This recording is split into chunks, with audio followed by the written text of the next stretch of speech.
안녕하세요. 참 세상에 별의 별일이 다 있다는 건 의사 생활하면서 익히 알고 있었지만 저에게도 이런 일이 생길 줄은 꿈에도 몰라서 이렇게 사연을 작성하게 되었습니다. 응급실에서 레지던트로 있을 때 별꼴 다 봤지만 제가 겪은 것만큼 기가 막히고 코가 막히면서 복수까지 한 사연이 별로 없을 것 같아 이렇게 시간이 될 때 사연을 보내게 되었어요. 용기 내서 사연을 작성한 만큼 꼭 끝까지 들어주셨으면 감사하겠습니다. 저는 서울권 의대를 졸업한 의사입니다. 지금은 의사 일을 하고 있지 않지만요. 어릴 때부터 저희 집은 명예를 중요시했죠. 부모님이 열심히 일한 덕에 건물주에 금전적으로 부담은 없었지만 아빠는 늘 짧은 가방끈에 대한 미련을 가지고 계셨거든요. 그래서 저는 그 때문에 공부를 열심히 해서 의대에 갔습니다. 꿈만 같을 줄 알았던 의대 생활은 힘듦과 고됨의 연속이었죠. 할 줄 아는 거라고는 공부밖에 몰랐던 저는 우연히 하게 된 소개팅에서 남편을 만났습니다. 날카로운 인상과 매우 큰 키에 흰 피부, 다른 행성에서 온 종족처럼 느껴졌어요. 저희들은 눈이 맞았죠. 그렇게 잘생기고 멋진 사람이 좋다는데 거절할 여자가 있을까요? 모두가 부러워하는 커플이 되었습니다. 남편은 대한민국에서 최고라고 불리는 의대에 재학하고 있었죠. 거의 완벽주의에 가까웠어요. 연필이랑 필통 선 좀 맞춰봐. 수평이 안 되면 신경 거슬린단 말이야. 음식을 먹으러 갈 때도 옷을 정리할 때도 항상 수평 수직을 맞출 정도로 예민했어요. 특유의 히스테리 같은 게 있었는데 아무래도 극상위권을 달리는 의사이기도 하고 충분히 예민할 수 있겠다 하고 넘겼습니다. 일반인 같았으면 까다롭다고 바로 집단에서 배척되었을 텐데 자라온 환경 자체가 워낙에 우쭈쭈하면서 큰 것 같더라고요. 나는 어릴 때부터 공부를 안 해도 항상 전교 1등 했었어. 엄마도 아빠도 날 막을 사람은 아무도 없었지. 나도 알아. 내 성격이 재수 없는 거. 근데 그런 나를 항상 헤아려주는 게 당신이라서 좋아. 다른 여자들은 나를 바꾸려고 하는데 당신은 날 있는 그대로 바라봐 주거든. 저희는 3년 연애 후 결혼했습니다. 결혼을 좀 일찍 했어요. 아이가 생겼기 때문이었죠. 저도 남편도 아이가 빨리 생겨서 무척 당황스러웠습니다. 둘 다 레지던트 과정이 있었기 때문이었죠. 게다가 여자가 임신하면서 레지던트 공부하는 건 거의 불가능에 가까울 정도로 힘든 일이었어요. 그냥 지울까? 내가 과연 아이를 낳으면서 공부까지 할 수 있을까? 남편도 자신 없는 목소리로 대답하였습니다. 당신이 원하는 대로 해. 제 임신 소식을 알게 된 아빠는 처음에 무척 화를 냈어요. 내 딸내미 정성스럽게 키워놨더니 어떤 놈이 이런 짓을 한 거냐고 하면서요. 남편이 아빠에게 인사를 드리러 갔고 그때 아빠의 마음이 완전히 돌아섰습니다. 좋은 쪽으로요. 저희 아빠는 키가 되게 작으세요. 160이 안 되십니다. 어릴 때부터 난쟁이라고 놀림을 너무 많이 받으셔서 자식들도 키가 작을까 봐 조마조마하셨대요. 다행히 저는 157인데 여자라서 다행이었죠. 아빠 평생 소원은 키 큰 사위를 맞이하는 거였습니다. 우리 집안 사람들은 다 좋은데 키가 작아서 문제야. 아빠도 키 큰 사이 볼 수 있으면 소원이 없을 텐데. 늘 입에 달고 다니는 말씀이셨습니다. 그런데 제 남편 키가 188이었어요. 키도 큰데 피부도 유리알처럼 투명하고 희니까 아빠의 로망을 완전히 충족시켜준 겁니다. 내가 자네 만나기 전엔 걱정이 많았네. 도대체 의사까지 된 우리 딸을 누가 혼전 임신시켰는지 화가 났다네. 그런데 자네 만나고 나니 내가 안심이 되네.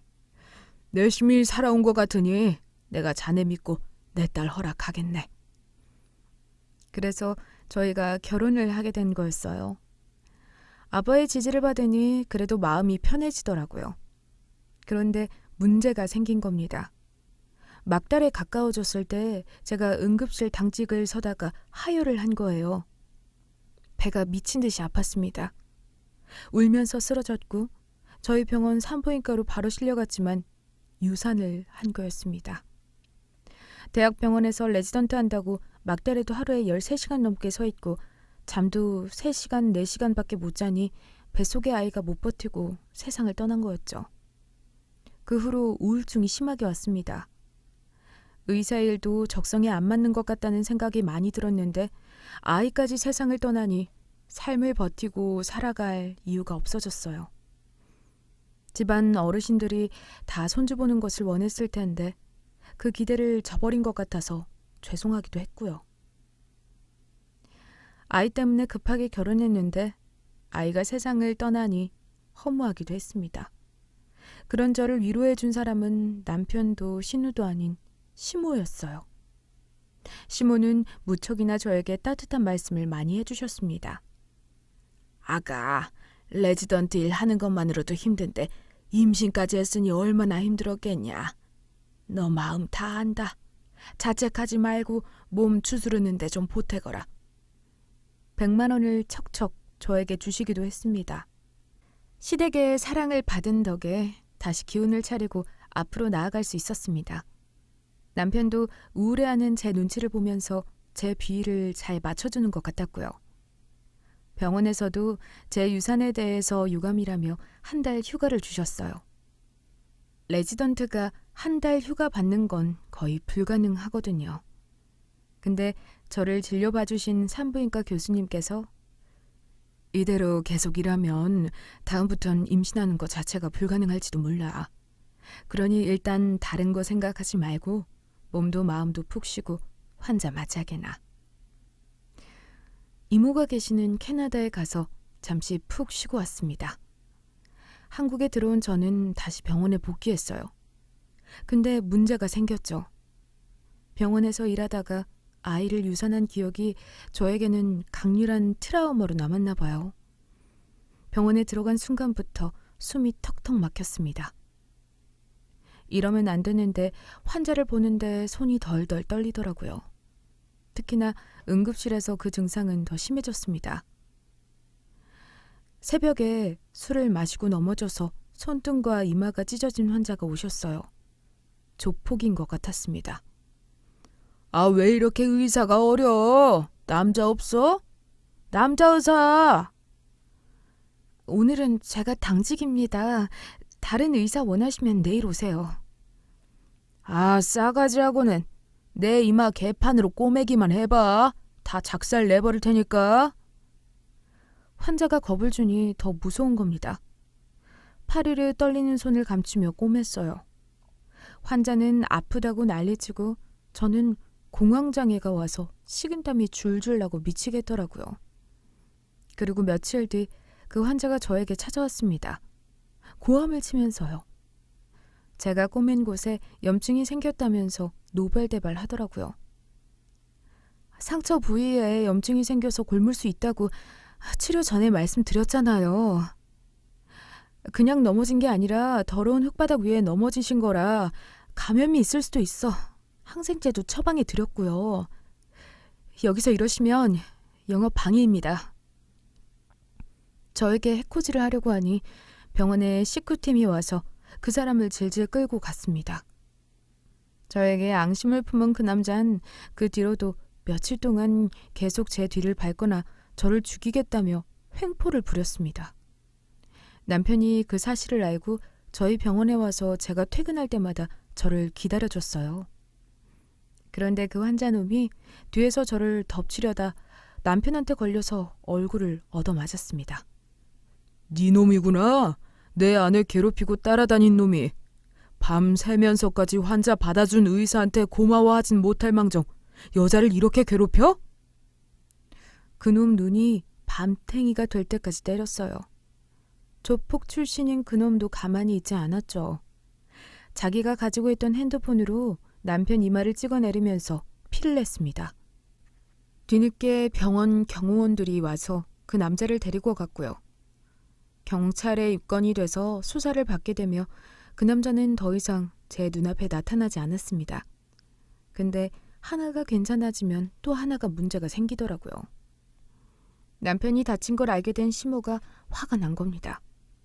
처음에는 저에게 너무나도 따뜻하게 대해주시고 세상 둘도 없는 며느리라면서 늘 따뜻한 말씀을 해주시더니 어느 순간부터 제 얼굴을 볼 때마다 한숨을 푹푹 쉬더랍니다. 아휴, 곱게 키운 내 아들 이마에 난 상처 볼 때마다 가슴이 찢어진다, 찢어져. 우리 아들이 누구 때문에 이런 고생을 해야 하는 거야? 정말 속 터진다, 속이 터져, 응? 제 면접 앞에서 저에게 마치 압박을 주는 듯한 목소리로 말씀하셨습니다. 그 뒤로도 절 볼 때마다 다른 집안 며느리랑 비교하기 시작했어요. 우리 아들이 어디 가서 빠지는 스펙도 아니고 여자 하나 구한다고 머리에 상처까지 난 놈인데 이렇게 정의롭고 잘난 녀석인데 그냥 속이 상해. 너희만 보면 내가 뭔 정신으로 아들 녀석을 일찍 장가 보낸 건지. 아휴. 저에게 호의적이었던 시모가 등을 돌리게 된 이유가 알고 보니 신우이 때문이었더라고요. 저보다 12살이나 어린 아가씨가 저랑 시모 사이를 이간질한 겁니다. 엄마, 새언니 때문에 집안 분위기가 좀 차가워지지 않았어? 새언니 때문에 오빠도 얼굴 다치고 게다가 아이도 유산했잖아. 원래 우리 집안이 이렇게 우울한 집안이었나? 이래서 집안에 사람 들여오는 걸 잘해야 한다니까? 매일 이런 말을 들으니 시모도 마음이 혹한 거였죠. 병원에서도 집안에서도 어느 곳에서도 저는 환영받지 못한 사람이 된 것 같았습니다. 그 때문에 긴장도도 더 높아져서 손 떨리는 게 더 심해졌어요. 정신과에 다니면서 약까지 먹을 정도였습니다. 선생님, 제가 의사인데 손 떨려서 어떻게 하죠? 환자들이 다 저를 싫어하고 피하지 않을까요? 꼭 의사라고 해서 수술을 해야 하나요? 수술하지 않고도 진료 잘 보는 의사들 많습니다. 지연님이 지금 너무 완벽해야 한다는 강박에 빠지신 것 같아요. 집안 환경도 그렇고 본인을 좀 더 너그럽게 바라보세요. 정신과 의사 선생님의 충고도 제 귀에 들어오지 않았죠. 가까스로 전문의를 졸업하게 된 저는 수술은 엄두도 못 내는 의사가 되었습니다. 보수적인 시댁에 시집간 저는 항상 요리나 과일 깎는 걸 담당했어요. 손을 파르르 떨면서 사과 깎는 모습을 본 아가씨는 꼭 그럴 때마다 한마디씩 툭툭 던졌죠. 언니는 나이 먹으면 손 떨리는 거 더 심해지는 거 아니에요? 뭐라고 하는 게 아니라 진심으로 환자들이 걱정돼서요. 나 같아도 손 떨리는 의사한테 진료 못 받을 것 같은데. 언니, 어떻게 해요? 시모는 그런 저를 옆에서 똥 보듯이 쳐다봤고요. 남편도 마마보이라서 엄마 앞에서는 아무 말도 못하더라고요. 그 뒤로도 아가씨의 지적은 계속되었습니다. 저희 시댁이 집안에 있는 모든 제사를 도맡아 하는 큰 댁이라서 항상 제가 그럴 때마다 일손을 도와야 했어요. 손을 덜덜 떨 때마다 그걸 놓치지 않고 한마디씩 또 툭툭 아가씨가 던질 때마다 제 머리에서는 식은땀이 주르륵 떨어졌죠. 언니 또 손떠네? 약 안 먹어도 안 고쳐지나 봐요. 언니 그렇게 손 떨면 류마티즘인가? 그럼 병 검사라도 받아봐야 되는 거 아니에요? 참 이게 교묘한 게 제 걱정을 하는 척하면서 남들 앞에서 저를 망신수니까 대놓고 뭐라고 할 수도 없더라고요. 차라리 언니 손 떠는 거 꼴보기 싫어요. 그래놓고 의사하겠다고 이러는 거예요? 우리 오빠만 불쌍하지. 이렇게 저를 욕했으면 뭐라고 했어요, 아가씨? 말은 가려서 해야 하는 거야. 할 말이 있고 못할 말이 있는 거라고. 되바라져선 진짜. 저도 확 화를 냈으면 속이라도 편할 텐데 현실은 네, 아니 그게 아니라 바보처럼 쭈그려 있는 저였습니다. 나중에는 신우만 보면 무서웠어요. 공황 장애가 오는 것 같았습니다. 공황이 오면 죽고 싶거든요. 그래서 신우가 눈앞에 나타나면 그냥 죽어버리고 싶었습니다. 도저히 안 되겠다 싶은 저는 살기 위해 의사를 그만뒀어요. 트라우마 속에서 벗어나고 싶었습니다. 제 사연을 알고 있는 대학 친구가 조언을 해줬어요. 야, 그래. 어떻게 의대생 전부가 의사의 적성에 맞겠니? 내 친구 중에 제약회사 들어가서 박사애들이랑 같이 연구하면서 일하는 의사 있어. 너도 그런 거 찾아봐. 우물한 개구리였던 저는 그제서야 의사 면허증을 가지고 일할 수 있는 다른 것들을 찾아보기 시작했어요. 마침 제조업에 산재 관련 업무를 검토하는 일이 있더라고요. 할 일은 없는데 봉급은 높은 굉장한 꿀보직이었습니다. 그곳에 지원을 하고 연락 오기만을 기다렸어요. 합격되었고요. 다음 주부터 출근하시면 됩니다. 합격 전화를 받은 뒤 마음이 가볍고 편해졌습니다. 환자를 마주하지 않아도 되니 속이 편하더라고요. 몸도 마음도 점점 회복되니 슬슬 아이에 대한 마음이 다시 생기기 시작했습니다. 어머니도 저에게 손주 보고 싶다면서 갑자기 살가지셨어요. 그래, 마음이 편해야 행복한 거지. 내가 아는 영숙이네 아줌마 며느리가 7년째 아이를 못 가지다가 대구 쪽에 있는 대추나무 한의원에서 나이 90살 먹은 할아버지한테 한약을 받아먹고 나서 바로 아이가 생기더라고. 그래서 그 집에서 몇 포 얻어왔어. 귀한 한약을 저에게 건네주시기도 했습니다. 그 전과는 너무나도 딴판이 심호 때문에 어색하기까지 했죠. 여자 몸은 자고로 따뜻해야 한다면서 아랫배를 따뜻하게 해주는 기계까지 선물해 주셨습니다. 저도 아이 임신하기 위해서 몸 관리하고 열심히 운동도 시작했어요. 하늘이 도운 건지 저를 괴롭히던 신우도 서울을 떠나 지방으로 내려가 근무를 하게 되었습니다. 속 편하더라고요. 그런데 참 저희 신우 지독하게도 끈질겼습니다. 인스타그램으로 아이 낳은 애엄마들 소식을 보내더라고요. 처음엔 응원으로 시작했습니다. 새언니, 언니도 할 수 있어요. 아이 소식 기다릴게요.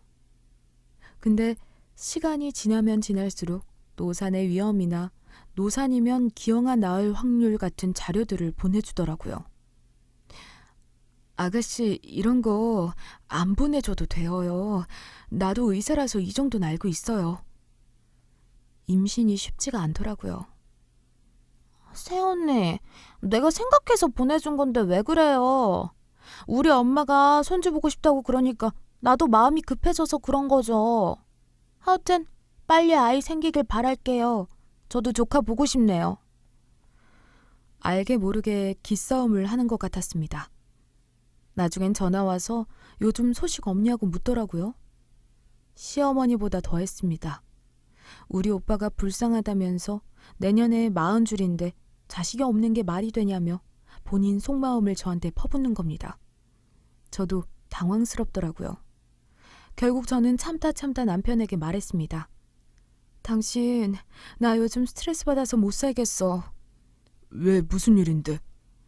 아니, 아가씨마저 나한테 전화와서 아이 어떻게 되어가냐고. 내일 모레면 벌써 40인데 노산이면 아이한테도 안 좋냐면서 막 신우이 짓 하잖아. 아, 뭘 그런 거 가지고 그래. 당연히 걱정되겠지. 당신이 걱정되어서 하는 말 아니야? 당신이야말로 걱정하는 말을 왜 잔소리라고 생각해? 남편이 하는 말을 들으니 할 말이 없었습니다. 이게 참 당사자들만 알 수 있는 교묘한 비꼬기와 멸시가 들어가 있는 건데 말을 전하다 보니 애매해지더라고요. 제 속만 터졌죠. 남편이 대수롭지 않게 여기니 저도 더 이상 화낼 수 없는 상황이었습니다. 나중에는 신우가 또 시모한테 저를 이간질했나 봐요. 오빠가 불쌍하다면서요. 당연히 또다시 시댁과의 사이가 틀어졌습니다. 제가 시댁 식구들 때문에 힘들어하고 스트레스 받아서 정신과까지 가는데 무신경한 남편한테도 화가 났어요. 화병이 나더라고요. 제 사정을 잘 아는 친구는 저한테 막 화를 내더라고요. 야, 너도 의사야. 네가 그 집안한테 꿀리는 게 뭐가 있다고 이렇게 벌벌 기냐? 솔직히 네가 유산한 게 네 탓이야? 그것도 아니잖아. 그리고 손 떠는 게 뭐 어때서? 네 신우는 사람을 왜 이렇게 들들 볶냐? 야, 참지 마. 친구로서 말해주는 건데 너도 잘났어. 네 감정대로 네 인생 살아. 친구 말을 들으니까 머리를 한 대 얻어맞는 기분이 들었습니다. 수다를 떨고 집에 들어가니 제 속도 모르고 퍼질러 자는 남편을 보니 화가 부글부글 끓어올랐습니다. 일어나! 씻지도 않고 누워서 자니? 남편 뒤치다거리 하는 것도 지친다 정말. 자는데 당신 왜 그래 갑자기? 그냥 이혼하자. 나도 지친다. 애 없을 때 갈라서자. 저희 파격 선언에 남편 눈이 휘둥그레졌습니다. 뭐? 이혼하자고? 그래, 이혼하자고. 지겹다고 나도. 언제까지 내가 참아야 하는 건지 모르겠어. 신우짓 하는 신우이도 지겹고 우리 아들이 최고라면서 며느리 괴롭히는 시모도 감당하기 힘들고 이 정도면 사유는 충분하지? 화낼 줄 알았던 남편이 바짝 엎드리는 겁니다. 당신 무슨 소리야? 나 당신 없으면 못 살아. 미안해. 내가 원래 성격이 예민하고 또 남한테 무신경하잖아. 미안해. 내가 그동안 엄마 말만 들어온 아들이라서 당신을 못 챙긴 것 같아. 지금이라도 반성할게. 저를 달래주더라고요. 진작에 화낼 걸 싶었습니다. 사실은 남편이 저랑 이혼 못한 이유는 따로 있었거든요. 남편은 성형외과 의사예요. 개업할 때 시댁에서 보태줄 돈이 없으니 저희 아빠가 사위 기살려준다고 강남에 있는 건물에 남편 병원 개업할 수 있도록 자리를 하나 빌려주었습니다. 그 덕에 남편은 월세값도 아끼고 병원을 운영할 수 있었거든요. 다 키 크고 잘생긴 사이를 너무나도 좋아한 아빠 덕분이었어요. 남편도 그걸 아니까 제가 이혼하자는 말에 꼼짝 못한 거였죠. 그 다음 날부터 밥상이 달라지더라고요. 한 번도 제 밥 차려준 적 없는 예민의 극치의 남자였는데 제가 일어나기도 전에 계란말이랑 오므라이스를 딱 해서 깔끔하게 차려준 겁니다. 당신이 이런 것도 할 줄 아는 남자였어? 나도 하면 잘한다고. 그동안 안 해서 그렇지. 나 앞으로 당신한테 더 신경 쓸게. 당신 마음 편하게 해서 아기 천사가 찾아올 수 있도록 열심히 노력도 할게. 그간 마음 고생한 게 사르르 녹는 듯 했습니다. 남편이 제 편으로 돌아선 걸 아는지 모르는지 아가씨는 여전히 카톡으로 노산 관련한 자료를 보내서 제 속을 긁었습니다. 화가 팍 나니까 성당에 가서 신우한테 벌 좀 내려달라고 제가 기도를 하고 있더라고요. 다 좋은데 아가씨만 좀 어떻게 해주세요. 제발 제 눈에 앞에 거슬리지 않게 해주라고요. 그리고 나서 정신없이 일하면서 살고 있는데 급하게 신부한테 연락이 온 겁니다. 어떻게 하니? 어떻게? 막내가... 어머님의 목소리가 덜덜 떨리면서 말을 잇지 못했습니다. 지방에서 근무하던 아가씨가 서울로 올라오는 길에 큰 교통사고를 당한 거였어요. 그 근처에 지방대학병원으로 이송이 되었고요. 문제는 다친 정도가 심하다는 거였어요. 의료진들은 마음의 준비를 해야 한다며 보호자인 시어머니에게 연락한 거였죠. 상태를 들어보니 심각하긴 했습니다. 갈비뼈 4대가 부러지고 늑골에 쇄골 그리고 대퇴골까지 금이 간 상황이었어요. 뼈만 부러지면 그래도 회복이 빠를 텐데 폐 쪽에 부러진 폐가 찔려서 수술이 불가피한 상황이었죠. 밖으로 피가 샌 게 아니라 몸 안쪽에서 피가 터진 거라 더 큰일이었고요. 머리도 다쳐서 응급 환자였습니다. 병원 근무를 마치고 지방에 내려온 남편과 중간에 반차를 내고 황급하게 병원에 간 저는 아가씨 상태를 보고 깜짝 놀랐습니다. 죄책감이 들더라고요. 내가 괜히 저주기도를 했다가 그게 통한 게 아닌가 싶어 마음이 무거웠습니다. 아무리 밉고 싫고 죽었으면 하는 존재도 병실 위에 누워서 손가락 하나 까딱 못하고 있으니 숙연해졌어요. 아가씨, 이제 안미화할 테니까 좀 일어나 봐요. 내가 이런 것까지 바란 건 아니야. 상황이 안 좋다 보니 면회도 힘들었어요. 남편은 1인 병원이다 보니까 병원을 비울 수 없는 상황이라 서울로 올라갔고, 어머님도 하루에 한 번이는 면회하자고 계속 지방에 있을 수 없는 노릇이었습니다. 일정이 있으셨기 때문이었죠.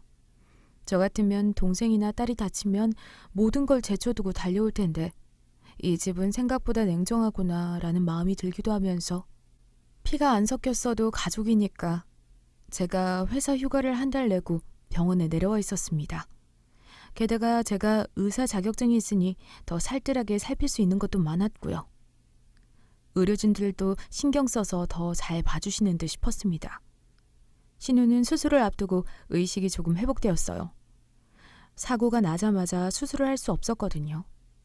장기 내부 붓기가 심하기도 하고 그대로 개복하면 더 상태가 안 좋아져서 차도를 보고 있는 중이었는데 의식이 다시 돌아와서 너무 다행이었습니다. 아가씨, 정신 좀 들어요? 당분간은 제가 아가씨 간병할 것 같아요. 그때 제 손을 턱 잡는 겁니다. 좀 놀랐어요. 원래 그렇게 스킨십을 할 정도로 살가운 사람이 아니었거든요. 제가 놀라서 아가씨를 쳐다보자 안간힘을 쥐어짜서, 정말 죽을 힘을 쥐어짜서 저에게 충격적인 한마디를 건네는 겁니다. 이 집에서 도망쳐요. 제 가방, USB, 그거 가져갔어요. 언니가. 아가씨가 사고 날 때 가지고 있던 소지품에서 USB를 발견한 저는 재빨리 주머니에 숨겼습니다. 직감이 안 좋았거든요. 도망치라고요? 무슨 소리예요, 아가씨? 정신이 좀 들어요? 자세히 말해줄 수 있어요? 하지만 그 말을 마치고 상태는 다시 안 좋아졌고 이틀 뒤 수술에 들어갔어요. 저는 의사니까 처음에는 약에 취해서 환각 증상이나 아니면 해리 현상이 발생해서 헛소리를 하는 줄 알았어요. 근데 느낌이 안 좋더라고요.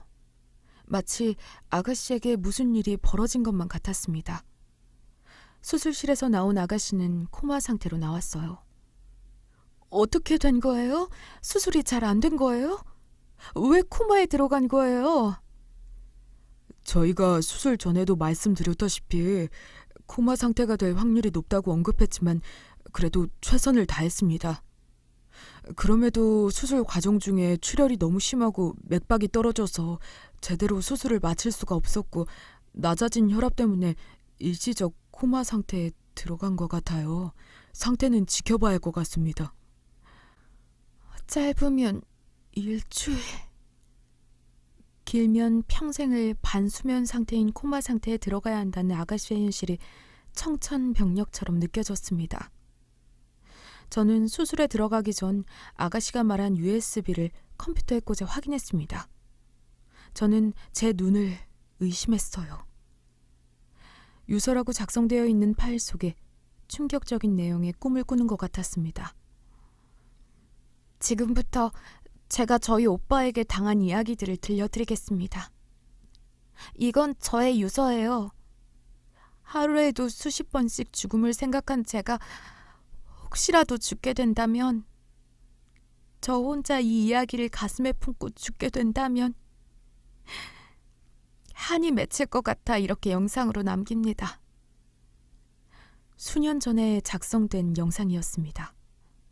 그 속에는 상상 초월한 신우와 시모, 그리고 제 남편과의 이야기가 담겨 있었어요. 제가 초등학교 2학년일 때였을까요? 저랑 12살 차이 나는 오빠가 제 침실에 들어왔어요. 처음에는 제가 깨지 않을 정도로 저를 더듬었죠. 그리고 더 대담해지더라고요.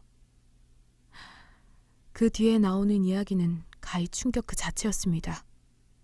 친족 성범죄를 저지른 범죄자가 제 남편이었어요. 그 뒤에도 수차례 범죄는 반복되었고 참다 못해 아가씨가 반항을 하니까 폭행까지 저지르며 동생을 협박했습니다. 너 이거 말하면 죽여버린다? 우리 집 사람들 다 내 편인 거 알지?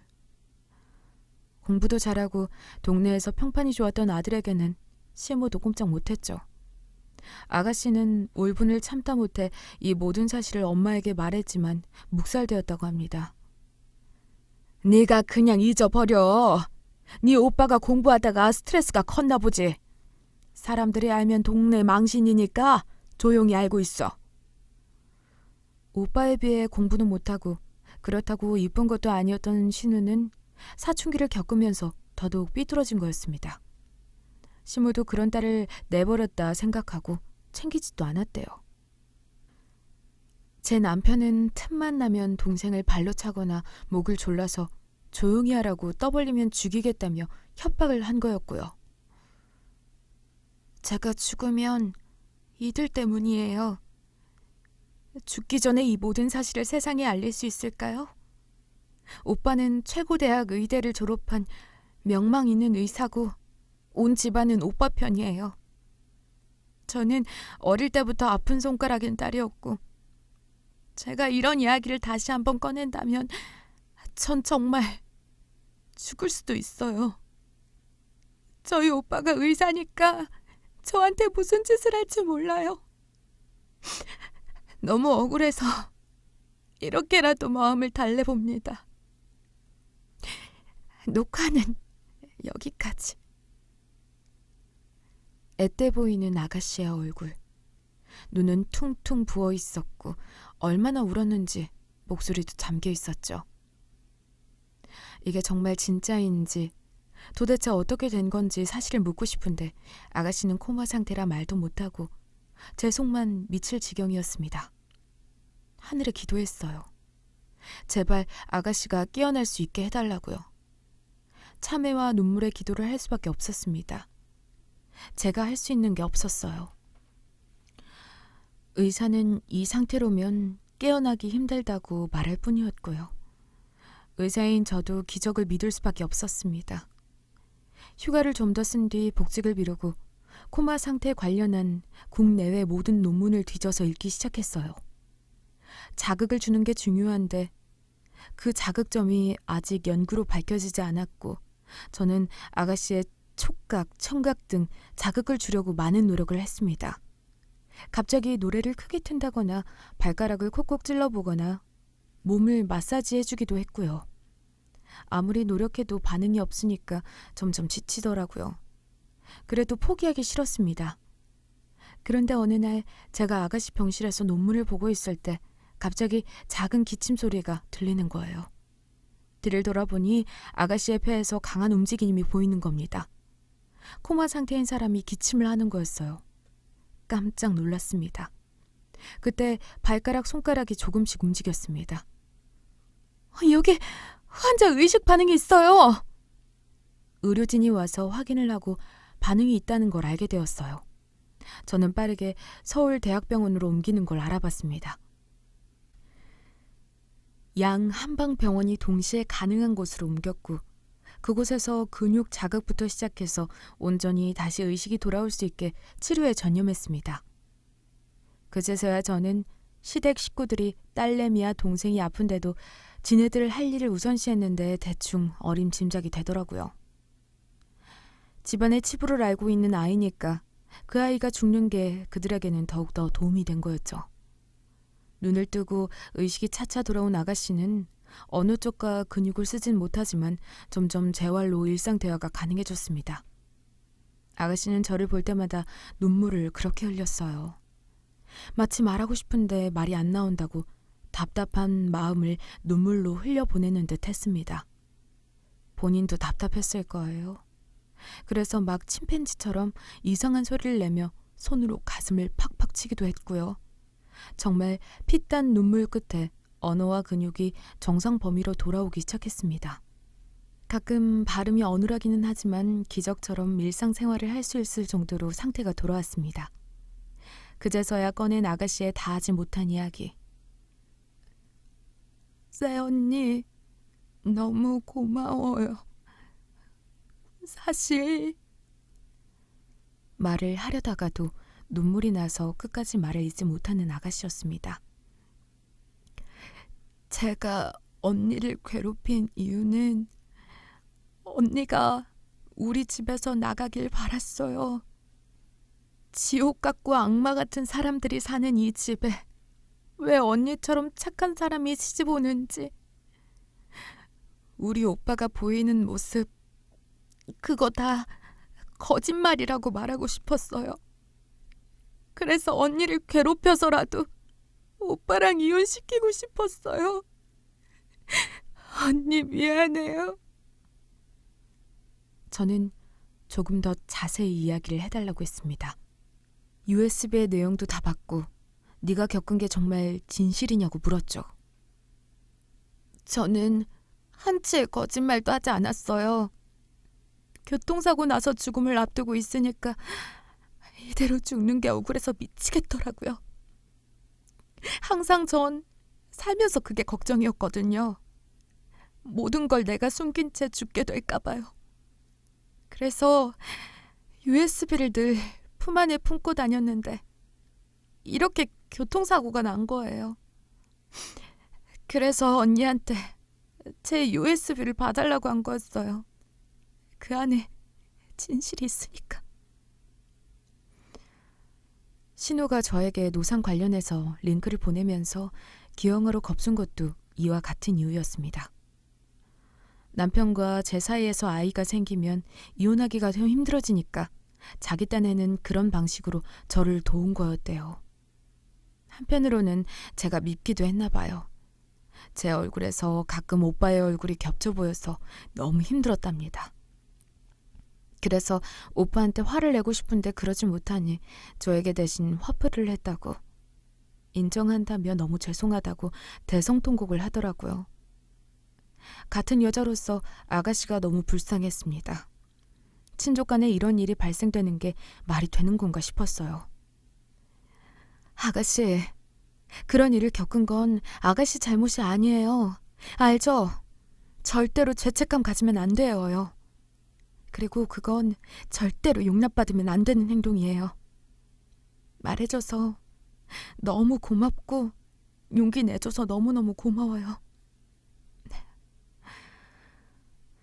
저는 아가씨를 꼭 안아주었습니다. 아가씨 이야기를 들으니 남편이 짐승처럼 느껴지고 너무 싫더라고요. 공부 잘한다고 잘못한 걸 묻어주는 문화가 정상인가요? 역겨웠습니다. 이건 그냥 넘어가면 안 되는 일이라고 생각했어요. 신우 때문에 죽고 싶은 마음도 들었고 그런 신우를 죽이고 싶었지만 진실을 알게 된 저는 그녀와 손을 잡기로 단단히 마음먹었습니다. 이젠 혼자가 아니에요. 아가씨를 사랑하는 사람들 너무나도 많고 너무나 많은 존재들이 아가씨의 아픔을 덜어주고 싶어 할 거예요. 그 첫 번째가 제가 되어드릴게요. 너무나 불쌍했습니다. 저는 제가 아는 변호사를 찾아갔어요. 그리고 아가씨와 연결시켜 주었습니다. 변호사는 정황 증거를 찾는 게 관건이라고 했어요. 원래 성범죄라는 게 중범죄인 이유가 CCTV도 증인도 없는 상황에서 은밀하게 벌어져 증거를 찾는 게 굉장히 힘들다고 하더라고요. 아가씨는 집에 가서 지난 20년간 쓰던 일기장을 전부 뒤졌습니다. 저도 혹시라도 도움이 되는 게 있을까 사방팔방으로 찾으러 다녔고요. 아가씨는 용기를 내서 저희 남편과 시모에게 그때의 일에 대해서 말했습니다. 내가 죽길 바란 거야? 사경을 헤매고 있는데 아무도 병문안을 안 오더라? 그때 일 때문이지. 오빠가 나한테 한 그 더러운 일. 넌 창피하게 무슨 소리를 하는 거냐? 남편도 뭔 소리냐며 시치미를 떼더라고요. 억울함이 가득 찬 아가씨는 대성통곡하며 당장 사과하라고 소리쳤습니다. 아무도 사과하지 않았어요. 어머님은 결국 이미 다 지난 일이잖냐. 너만 잊으면 됐는데 왜 이렇게 집안 시끄럽게 하는 거야? 너는 어릴 때부터 꼭 그러더라. 다 전부 다 고소할 거야. 내 인생 망친 너네들 가만 안 둬. 고소라는 말에 남편 눈이 뒤집혔고 결국 본색을 드러내더라고요. 네가 날 고소한다고? 이미 그렇게 오래전 일인데 한번 해봐. 공소시효도 다 끝났을걸? 쇼하지 말고 제발 조용히 살아. 저도 남편에게 이혼 선언을 했습니다. 당신이 이런 범죄를 저지른 사람이었다면 나 당신 만나지 않았을 거야. 우리 그만 헤어지자. 나도 그간 많이 참았어. 남편은 발뺌을 했습니다. 아니라고, 한 번만 믿어달라고 하더라고요. 저는 아빠에게도 이 사실에 대해서 말했어요. 그간 제가 시댁에서 겪은 일까지 전부 거짓 없이 실토했습니다. 아빠는 당장 이혼하라며 고함쳤어요. 병원 자리 빼라고도 했고요. 남편은 그제서야 저에게 무릎 꿇고 한 번만 용서해주면 안 되겠냐고 하더라고요. 저는 우리 부부잖아. 제발 이제라도 솔직하게 모든 걸 말해줘. 나한테만큼은 숨김이 없어야 하는 거 아니야? 남편은 한숨을 푹 쉬더니 사실은 그런 일이 있었고 너무 옛날 일이라 잘 기억이 안 난다고 했죠. 전 그걸 몰래 녹음했습니다. 증거가 부족한 아가씨에게 그 녹음본을 건넸어요. 변호사와 함께 아가씨는 증거를 모았고 다행히 초등학교 때부터 쓴 일기장에 성범죄 피해 기록을 간접적으로 적은 게 있어서 소송을 진행할 수 있었습니다. 남편은 공소시효가 지났다면서 안심했나 봐요. 하지만 남편이 모르는 한 가지 사실이 있었죠. 미성년자 성범죄는 성인이 되는 순간부터 공소시효가 시작됩니다. 피해자 신우이는 만 29세였고 공소시효 10년인 30살이 되지 않았기에 죄가 성립했어요. 남편은 경찰 조사 단계에서도 혐의를 끝끝내 부인하더니 결정적으로 제가 제출한 녹음본과 아가씨의 일기장이 큰 역할을 해서 기소가 되었습니다. 누군가에게 피해 사실을 털어놓은 대화 내용만 있어도 증거가 될 수 있다고 하더라고요. 제가 그걸 녹음한 걸 알게 된 남편은 저를 죽이겠다고 난리쳤어요.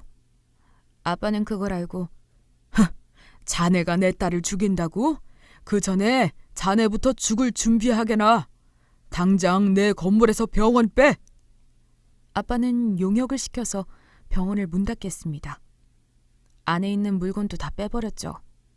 남편이 구속 기소가 되자 저는 이혼 소장을 날렸고요. 그리고 뒤늦게 알게 된 충격적인 사실에 저는 이혼에 대한 추진을 더욱더 빠르게 할 수 있었어요. 제 남편이 구속되자 병원에 근무하던 데스크 선생님들한테 연락이 온 겁니다. 사실 자기네들도 원장님이 추근댁돼서 힘들었다고요. 심지어 환자가 마취되었을 때는 농락까지 하면서 실실 웃는 원장님을 보고 소름이 끼쳤다고. 그간 너무 고생스러웠다면서 이야기를 하더라고요. 역시 개벌은 남 못 준다고 하더니 아무리 겉으로는 젠틀하고 똑똑하고 공부 잘하는 척해도 그 구린 부분은 숨길 수 없었습니다. 끝까지 반성 없는 남편에게 검사는 징역 11년을 구형했습니다. 어머님은 쓰러지려고 했고 신우이는 구형이긴 하지만 그나마 한이 풀리는 것 같다며 좋아했고요. 어머님은 끝까지 아들 편이더라고요. 아이고, 내가 여우년을 낳았어. 내 아들 잡아먹는 여우년. 어머님마저 딸한테 그렇게 말씀하시면 안 되죠. 아가씨가 가족들을 위해서 참아온 세월이 20년이에요. 그 어린아이가 힘든 일을 겪고 있을 때 아무도 손 내밀어주지 않았으면서 벼랑 끝에 서 있는 아가씨를 지금도 밀어버리려고 하시네요. 그만하세요. 결국 2심에서도 전 남편은 징역형을 받게 되었고 항소 불가 판정과 함께 형이 확정되었습니다. 그 일로 인해서 시댁은 완전히 산산이 부서지게 되었어요. 최후의 승자는 아가씨였습니다. 아이가 없었던 게 정말로 천만다행이었죠. 소송을 하느라 마음이 다쳤을 아가씨가 걱정되었습니다. 새언니, 전 괜찮아요. 이제 후련해요. 그간 지나친 요구에 아니오라고 대답하지 못한 제 자신을 돌아볼 수 있게 되어서 오히려 감사해요. 그냥 이제는 제가 겪은 그런 수치스러운 일도 결국 저에게 사랑을 알려주려고 생긴 일 같아요. 나 혼자만 희생하면 모두가 평화롭고 나 혼자만 가만히 있으면 될 거라고 생각했는데 잘못된 생각이었던 거죠. 내가 제일 중요하고 내가 없으면 세상도 없는 건데 그걸 몰랐어요. 그 사실을 깨달을 수 있게 해서 그렇게 도와주셔서 감사해요. 언니가 어디서 뭐라건 응원할게요. 소송을 마친 뒤 아가씨는 조금 더 넓은 세상에서 자유롭게 살고 싶다면서 해외로 나갔어요. 저도 충격으로 한참을 정신 못 차리고 있다가 가까스로 추스르고 다시 일상생활을 살기 시작했습니다. 저야말로 아가씨 덕분에 인생에서 정말 소중하고 중요한 게 뭔지 알게 되었어요.